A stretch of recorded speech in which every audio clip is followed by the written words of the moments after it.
Tu vas halluciner, mais ces putains de burgers et de frites que tu bouffes chaque semaine contiennent des trucs qui te bousillent le cerveau, exactement comme des drogues, et c'est pas une métaphore, c'est un putain de fait scientifique. En 2018, des scientifiques de l'université du Michigan ont fait une étude et ont capté que les produits hyper gras et sucrés activent les mêmes récepteurs dans le cerveau que la coke ou l'héroïne. Quand tu t'enfiles un Big Mac ou une putain de barquette de wing, une tempête de dopamine explose dans ta tête, tellement violente qu'après, la bouffe saine genre légumes ou poulet, ça te paraît fade et dégueulasse. Ton cerveau se reprogramme carrément et se met à réclamer cette saloperie grasse et sucrée, encore et encore, comme un toxico qui veut sa dose. Et plus tu bouffes, plus l'addiction te tient. Le truc, c'est que les putains de multinationales de la bouffe savent ça depuis des décennies, et elles fabriquent sciemment leurs produits pour que tu y deviennes accro et que tu puisses plus t'arrêter, bordel. Écoutez-moi les gars, c'est la grosse arnaque. Le glutamate, l'additif E621, est quasiment partout dans les fast-foods. Cette merde pirate littéralement tes papilles, forçant ton cerveau à kiffer la bouffe, même quand c'est juste de la putain de saloperie reconditionnée. Le glutamate fait monter ta dopamine bien plus que n'importe quel produit naturel. Ton cerveau l'enregistre comme un putain de kiff, un truc hyper désirable.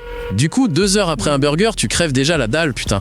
En Asie, ils appellent ça le syndrome du restaurant chinois. Parce qu'après avoir bouffé du glutamate, tu chopes des migraines, une soif de dingue et une putain d'envie de manger encore. Même si t'as le ventre plein, c'est aberrant.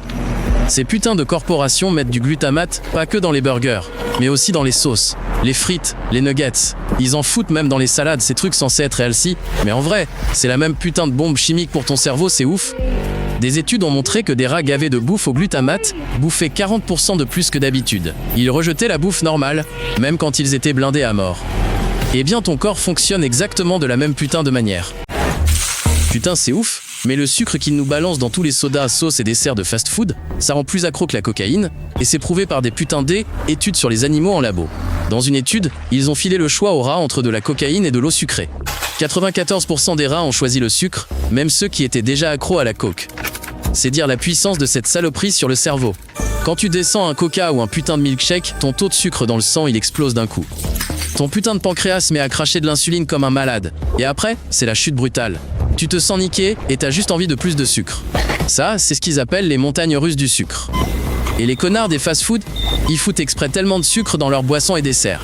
C'est pour que tu tombes dans ce putain de cercle vicieux et que tu reviennes toujours réclamer ta dose. Dans un grand coca de chez McDo, il y a 86 grammes de sucre, soit 22 putains de cuillères à café. Ton cerveau se prend une telle décharge de dopamine qu'après, l'eau normale te semble insipide. Et tu peux plus rien boire d'autre que cette merde gazeuse. Putain, c'est dingue. La graisse trans de merde, celle des frites et du poulet de fast-food, elle te rend pas juste énorme, elle te défonce le cerveau et te rend accro à la bouffe bien grasse. Des scientifiques de l'Université de Californie ont découvert que la graisse trans s'incruste dans les neurones et nique la transmission des signaux entre cellules. Du coup, tu captes moins vite et tu deviens grave impulsif. Cette putain d'impulsivité te pousse à te gaver encore plus de fast-food. Ton cerveau n'arrive plus à gérer tes envies. Tu peux pas t'arrêter, même en sachant que c'est nocif et carrément dégueulasse.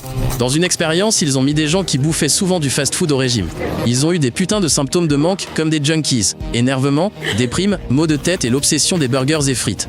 La graisse trans est officiellement bannie dans certains pays. Mais en Russie et ailleurs, ces bâtards continuent de l'utiliser au fast-food, car c'est pas cher et ça rend leur bouffe croustillante. De ta santé, ils s'en cognent grave. J'ai grave pété un câble quand j'ai appris qu'au fast-food, ils utilisent des arômes synthétiques qui imitent l'odeur de la vraie bouffe et te baisent le cerveau pour te faire croire que tu manges un truc naturel et sain. Ces arômes, ils les concoctent dans des labos spéciaux, à base de produits pétroliers et de saloperies chimiques. C'est si puissant qu'un gramme d'arôme bacon peut suffire pour donner le goût à 1000 burgers sans le moindre putain de morceau de viande. Biologiquement, tes sens se font baiser. Ton cerveau reçoit un faux signal. Il croit que tu bouffes un truc putain de bon et nourrissant. Du coup, ça libère de la dopamine et crée une dépendance à ces putains d'odeurs et de goûts artificiels. Les boîtes embauchent des armées de scientifiques. Leur but, créer un point de félicité, un putain de cocktail parfait. Gras, sucre, sel et arôme, pour que tu puisses plus t'arrêter et que tu manges plus que prévu, putain. Maintenant, tu captes pourquoi, après un burger, t'en veux un deuxième. Et pourquoi tu peux pas passer devant un McDo sans y foutre les pieds. C'est pas une question de volonté de merde, c'est une dépendance chimique, créée exprès pour toi, putain. Abonne-toi à la chaîne et tu vas encore halluciner, crois-moi.